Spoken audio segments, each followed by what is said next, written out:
Overlooking the lush green pasture land of the Cheshire Plain, just outside of Scholar Green, near the Staffordshire and Cheshire border, stands a striking and characterful old mansion house.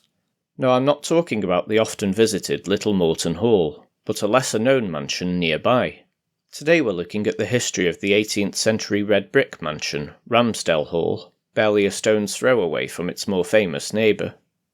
Built in around 1760 by the Lowndes family, prominent landowners in this part of the country, the hall has overlooked the Cheshire Plain from its vantage point in the parish of Odd Road for over 2.5 centuries.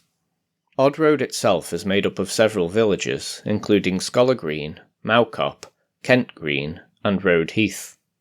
It was here, amid the open fields and winding lanes, that William Lowndes chose to build his grand country house, likely unaware of the industrial transformations that were soon to arrive on his doorstep in the coming decades. In the decades that followed, not one but two major transport advances would alter the landscape around Ramsdell Hall. First, the Macclesfield Canal was dug through the Cheshire countryside, skirting directly past the house in the 1820s.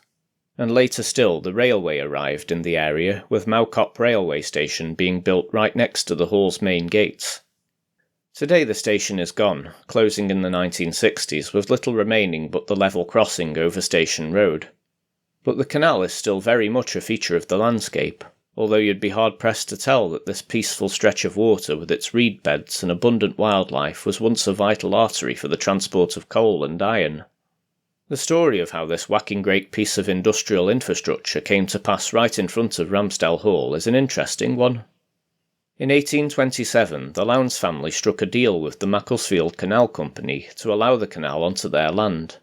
Originally, the canal was planned to run behind the hall, cutting across the estate's rear, with the assumption that the owners wouldn't appreciate the sight of industrial traffic passing straight in front of their front room window. This went against principal engineer Thomas Telford's ideals that the canal should be as straight as possible for maximum efficiency. The Lowndes family later allowed the plans to be altered for the canal to pass in front of the house, on one condition. To preserve the views across the Cheshire countryside, no hedgerows were to be planted along the canal towpath. Large hedges were the preferred method of fencing off canals at the time, for ease of maintenance, and to prevent trespassing. The canal company agreed to make an exception in the case of Ramsdell Hall, and intricate iron railings were installed instead. These railings, that were lovingly restored in 2007, still stand proudly opposite the hall today, still offering uninterrupted views of the countryside. Well, sort of.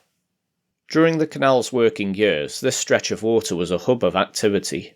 Barges transported goods through the region, often mooring near Ramsdell Hall for a break. It was here that something unusual was discovered, a salt stream that flowed under the ground of the estate. The bargees would collect water from this stream for drinking, and over time it became known for its supposed healing qualities. The water, being rich in natural salts, was believed to ease ailments and restore health. The stream continues to flow today, being carried underneath the canal through a pipe and emerging in a shaded dell beyond. It's believed this natural feature may actually be the origin of the name Ramsdell, although this is unconfirmed. Although the stream's curative powers are no longer believed, and its waters are certainly not safe to drink anymore, its legend remains as part of the hall's story, one of many that still linger in its quiet corners. Architecturally, Ramsdell Hall is as distinctive as its history. Built in two phases, the central block came first, with the wings added slightly later in around 1768. It was possibly designed by the architect William Baker. The house is a curious blend of symmetry and eccentricity. The main block features Venetian windows, canted bay projections and a decorative parapet. The wings have two-storey pavilions crowned by circular lanterns, an unusual flourish. The interior is equally striking, and it includes an octagonal-shaped dining room, a hexagonal hallway, and a drawing room adorned with a delicate Rococo-style ceiling. The lower ground floor has vaulted reception rooms, including a snooker room. The hall is Grade 2 listed, recognised as such for its architectural significance. It's remained in private hands to this day. Notable previous owners include Alex Humphreys, the former director of Stoke City Football Club, and in 2018 the estate was placed on the market with an asking price of £2 million. Beyond the main house, the grounds also include a Tudor cottage, an estate office, no less than 2 lakes, a paddock, and even a tennis court. The entrance is dominated by 18th century carved stone gate pillars, topped with eagles bearing shields and a boar's head crest, erected in the 1950s by the then owner Stanley Harrison. Ramsdell Hall's connection to the landscape is more than just visual. It lies just a short walk from the Gritstone Trail, a long-distance footpath that stretches from Disley to Kidsgrove. This rugged walking route follows the high ridges and escarpments of the Cheshire countryside, offering panoramic views over the plains below. The trail takes its name from the millstone grit that shapes this terrain, a coarse, gritty sandstone that was formed around 300 million years ago and is a prominent feature of the landscape. The Gritstone Trail not only offers physical challenges for walkers, but also connects a chain of historical and natural landmarks, including if you're willing to take a short detour along the canal, Ramsdell Hall, and its still-standing historic iron railings. For those passing by on the trail, the hall is more than a scenic highlight. It's a tangible link to the past where the old rural way of life collided with the new industrial reality of the 19th century.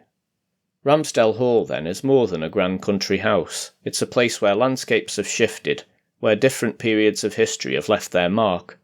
A house that's adapted to change while holding tightly to its quiet mysteries and enduring through the ages.